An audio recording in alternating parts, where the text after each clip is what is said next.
जय जिनेंद्र मंडळी, आज परत एकदा घेऊन आले मी तुमच्यासाठी एक भन्नाट गेम। आजच्या गेमसाठी आपल्याला लागणार आहेत शेंगदाणे आणि कॉइन्स। आणि सुरुवातीलाच सांगते मी इथे तुम्हाला रेफर करेल की शेंगदाणे तुम्ही घुंगरू शेंगदाणे वापरा का ते, कारण तुम्हाला लगेच कळेल नंतर समोर गेम खेळताना। तर आता काय करायचंय, तुम्ही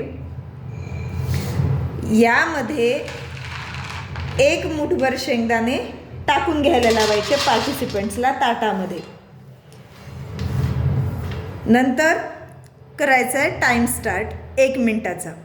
1 मिनिटाचा टाइम स्टार्ट झाल्यानंतर त्या पार्टिसिपंट्सने काय करायचे, या शेंगदाण्यांचा 3-3चा एक गठ्ठा तयार करायचा आहे आणि त्यावर एक कॉईन ठेवायचा आहे। कॉईन बॅलन्स करायचा आहे 3 शेंगदाण्यांवर। 3-3चा एक गठ्ठा, त्यावर कॉईन बॅलन्स करायचा आहे। 3-3चा गठ्ठा आणि एक कॉईन बॅलन्स करायचा आहे।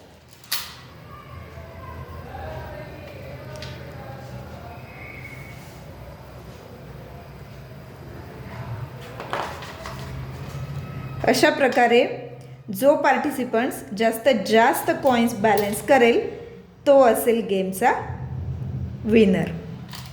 आता कळलंय का तुम्हाला मी इथे घुंगरू शेंगदाणा का सांगितलं आहे? कारण घुंगरू शेंगदाणा असतो छोटा आणि तो जर आपण खरमुऱ्याचा शेंगदाणा घेतला तर तो असतो मोठा, तो लवकर बॅलन्स करतो कॉइन्स, आणि हे शेंगदाणे लवकर बॅलन्स करू शकत नाही।